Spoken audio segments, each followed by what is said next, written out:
പ്രിയമുള്ളവരെ, TV ചാനലുകളിലെ ഏറ്റവും പുതിയ തരംഗമായ റിയാലിറ്റി ഷോയിലൂടെ കണ്ണഞ്ചിപ്പിക്കുന്ന സമ്മാനങ്ങൾ നേടിയെടുക്കാൻ പരിശ്രമിക്കുന്ന ഒരു കുടുംബത്തിന്റെ വിശേഷങ്ങളിലേക്ക് ഇതാ ഒരു എത്തിനോട്ടം.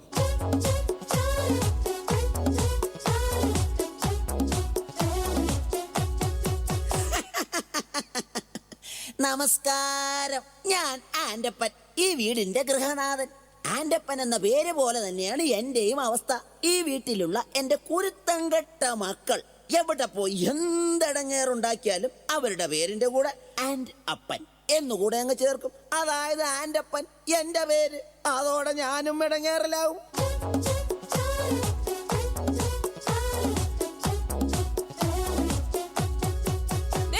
ഞാൻ മഹിളാരത്ന റിയാലിറ്റി ഷോയ്ക്ക് വേണ്ടി പാട്ട് പ്രാക്ടീസ് ചെയ്തോണ്ടിരുന്നപ്പം നിങ്ങൾ എന്തിനാ വീടിന്റെ പുറത്തിറങ്ങി നിന്നത്? ഞാൻ പുറത്തിറങ്ങി നിന്നില്ലെങ്കിലേ നാട്ടുകാരി വിചാരിക്കും ഞാൻ നിന്നെ പിടിച്ച് തല്ലിയിട്ട് നീ കിടന്ന് കരയുകയാണെന്ന്. ഓ, നിങ്ങളെ ഇന്ന് ഞാൻ പാട്ട് മാത്രമല്ല, ഭരതനാട്യം, മോഹിനിയാട്ടം, കുച്ചിപ്പുടി, കഥകളി, ഓട്ടംതുള്ളൽ, മോണോ ആക്ട്, ഇതിനൊക്കെ ഞാൻ പ്രാക്ടീസ് ചെയ്യുന്നുണ്ട്, അറിയാവോ? ഇതാണ് ആൻഡപ്പന്റെ ഭാര്യ റോസിക്കുട്ടി. റിയാലിറ്റി ഷോയിൽ പങ്കെടുത്ത് താരമാകാൻ അരയും തലയും മുറുക്കി ഒരുങ്ങിയിരിക്കുകയാണ് ഇവർ.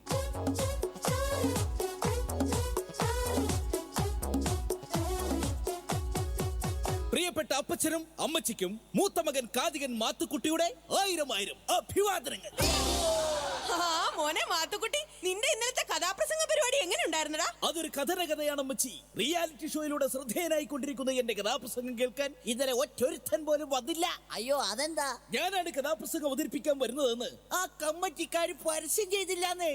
അവര് പരസ്യം ചെയ്തില്ലേലും നീ വരുന്ന വിവരം എങ്ങനെയോ ലീക്ക് ആയിട്ടുണ്ട്. അതായിരിക്കും ആരും വരാത്തത്. അപ്പച്ച കണ്ടല്ലോ, ഇതാണ് ആൻഡപ്പന്റെ മൂത്ത മകൻ കാതികൻ മാത്തുക്കുട്ടി, ഈ കുടുംബത്തിലെ മറ്റൊരു റിയാലിറ്റി താരം.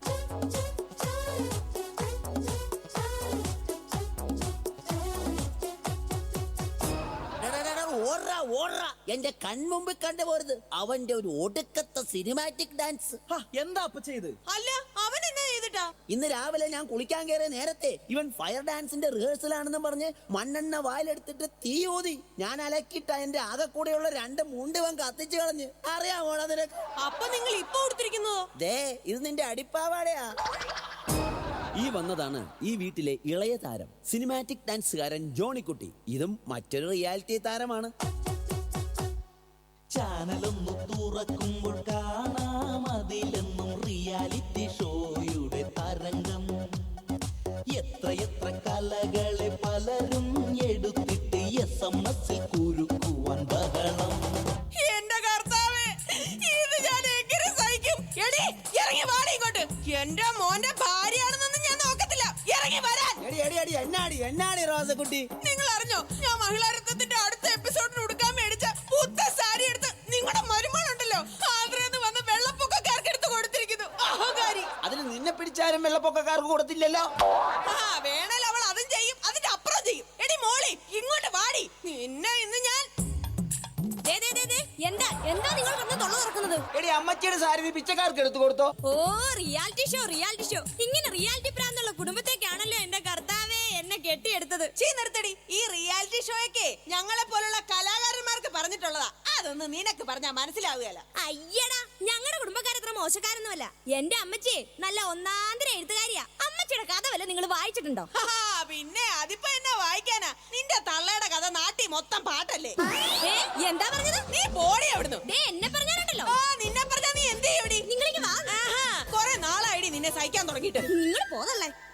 വെള്ളമെടുക്കും മരുമോളെ, കുശുമെടുക്കണ കെട്ടോളെ, മനുഷ്യന് തിരി തലക്ക് വെളിവ് തന്നൂടെ. നേരം വെളുക്കുമ്പോ രണ്ടാളും ഒരു വിളിച്ചുകൊണ്ട് അഭ്യാസം. രണ്ടാളും കൂടി നല്ല കുടുംബം കുളം തോണ്ടും.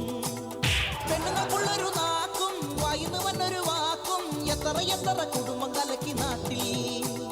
പെണ്ണുങ്ങളെ നിങ്ങൾ ഇങ്ങനെയായാലോ കഷ്ടം. എന്താ കൂട്ടായി?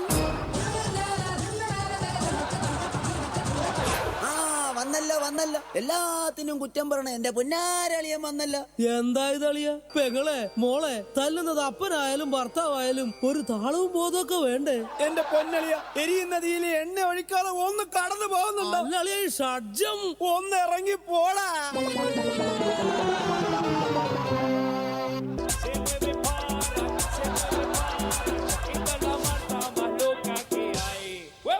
കമോൺ ബോയ്സ്, റിയാലിറ്റി ഷോയിലെ സൂപ്പർ താരമായ എന്റെ കൂടെ ഡാൻസ് പഠിക്കാൻ പറ്റിയത് നിങ്ങളുടെ ജീവിതത്തിലെ ഒരു ഭാഗ്യം മാത്രമായിട്ട് കരുതിയാൽ മതി. ആദ്യമായി നമുക്ക് പുതിയ സ്റ്റെപ്പ് പഠിക്കാം. 3, 4.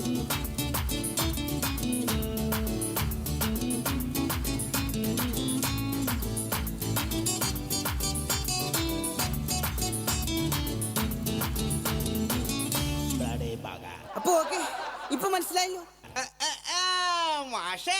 മാഷിനെ കൊണ്ട് വീട്ടില് ഭാര്യ തുണിയലപ്പിക്കുന്ന ആക്ഷൻ ആണല്ലേ ഞങ്ങളെ ഡാൻസ് ആണെന്നും പറഞ്ഞ് പഠിപ്പിക്കണത്. ഈ സ്റ്റെപ്പ് ഞങ്ങൾ അടിച്ച് തകർക്കും. 3, 4.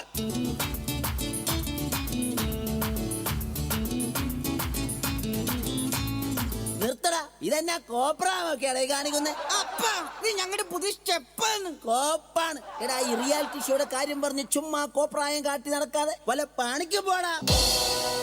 അച്ഛാ, നാളെ എന്റെ കഥാപ്രസംഗ മത്സരത്തിന്റെ ഫൈനലിലേക്കുള്ള സെലക്ഷനാ. അപ്പൊ ഇവരാരാ? ഓർക്കസ്ട്രയുടെ ചെലവ് കുറക്കുവാനായിട്ട് ഞാൻ കൊണ്ടുവന്ന മിമിക്രിക്കാരാ.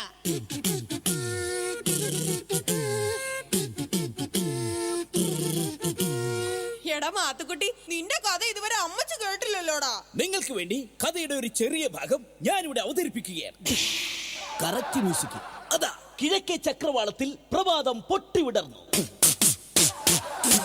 എന്താണത് മനസ്സിലായില്ലേ? ഇത് സുപ്രഭാതം പൊട്ടിവിടുന്ന സൗണ്ടാണ്. 1975 കോമഡി ആയിട്ടാവും വരും. സഹൃദയരെ, എടാ പൊന്നുമോനെ, നീ കഥ പറ. സഹൃദയരെ, ഇനി കഥയുടെ സുപ്രധാനമായ രംഗമാണ് ഞാനിവിടെ അവതരിപ്പിക്കുന്നത്. അങ്ങനെ നമ്മുടെ കഥാനായകൻ കഥാനായികയുമായി കണ്ടുമുട്ടുന്നു. ഒരു ഉറച്ച തീരുമാനമെടുക്കാൻ നായകന് സാധിക്കുന്നില്ല. നായകന്റെ കൂടെ പോകണോ അതോ തിരിച്ചു വീട്ടിലേക്ക് പോകണോ എന്നൊരു തീരുമാനമെടുക്കാൻ നമ്മുടെ നായികക്കും കഴിയുന്നില്ല. നായകന്റെ കൂടെ പോകണോ അതോ വീട്ടിലേക്ക് പോകണോ? വീട്ടിലേക്ക് പോകണോ അതോ നായകന്റെ കൂടെ പോകണോ? നായകന്റെ മനസ്സ് വീണ്ടും അങ്കമാലിയിലായി. അങ്കലാപ്പിലായി. അവൻ ചിന്തിക്കുകയാണ്, നായികയും കൂട്ടി വീട്ടിലേക്ക് പോകണോ അതോ ഒറ്റയ്ക്ക് പോകണോ?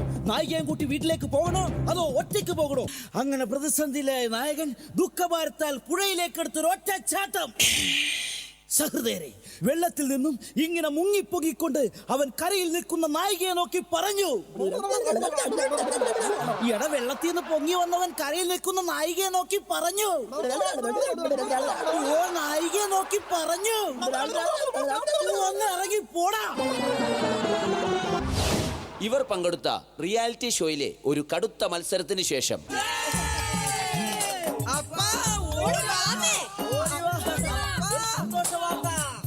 എന്റേതാ മക്കളെ കാര്യം. എന്റെ പൊന്നപ്പ, റിയാലിറ്റി ഷോയിൽ എല്ലാ ഐറ്റത്തിലും ഞങ്ങൾ എല്ലാവരും ഫൈനലിലെത്തി. മനുഷ്യ കേട്ടോ, ഞങ്ങൾ എല്ലാരും ഫൈനലിൽ എത്തിയത്. അപ്പൊ നമുക്ക് എല്ലാവർക്കും ഫ്ലാറ്റ് കിട്ടുമോ? ജയിച്ചു കഴിഞ്ഞാൽ ഓരോരുത്തർക്കും ഓരോ ഫ്ലാറ്റ്. ഫൈനലിൽ എത്തിയിട്ട് എന്നാ കാര്യം? ജയിക്കണമെങ്കിൽ SMS കിട്ടണമല്ലോ. അതിനുള്ള വഴി ഞങ്ങൾ കണ്ടിട്ടുണ്ടല്ലോ. അതെന്താണ് ആ വഴിയൊന്ന് പറഞ്ഞു തന്നാട്ടെ. അടിച്ചോടിക്കണ അപ്പച്ചന്റെ കയ്യും കാലും.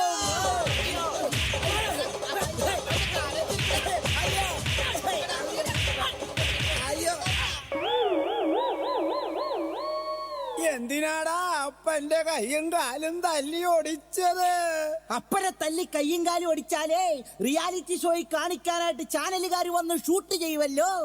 അത് സ്ലോ മോഷനിലും ബ്ലാക്ക് ആൻഡ് വൈറ്റിലുമായി TV കാണിക്കുമല്ലോ. അതെന്തിനാ? അപ്പൊ ജനങ്ങള് മൊത്തം കണ്ട് ഞങ്ങളോട് സെന്റിമെന്റ്സ് അടിച്ച് SMS ചെയ്യുമല്ലോ.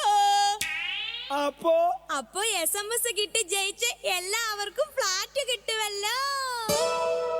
പ്രിയമുള്ളവരെ, കലാകാരന്മാരുടെ ദുഃഖങ്ങളും ദുരിതങ്ങളും സഹതാപങ്ങളും വിറ്റ് കാശാക്കുന്ന ഇവിടുത്തെ ചാനലുകളിൽ തലകാട്ടാൻ ആക്രാന്തം കാണിക്കുന്നവരോട് എന്റെ കുടുംബത്തിന് ഇനി എന്താണ് പറയാനുള്ളത്? ചാനലിൽ പാടുവാൻ ആക്രമം കാട്ടുന്ന ചെല്ലക്കിളികളെ നിങ്ങളെന്നോർക്കണം. എന്തൊക്കെ പാടിയാലും കിട്ടൂലെന്നോർക്കണം. SMS ഇല്ലെങ്കിൽ ഇല്ലില്ല സമ്മാനം. ചാനലിൽ പാടുവാൻ ആക്രമം കാട്ടുന്ന ചെല്ലക്കിളികളെ നിങ്ങളെന്നോർക്കണം. എന്തൊക്കെ പാടിയാലും കിട്ടൂലെന്നോർക്കണം. SMS ഇല്ലെങ്കിൽ ഇല്ലില്ല സമ്മാനം. SMS ഇല്ലെങ്കിൽ ഇല്ലില്ല സമ്മാനം.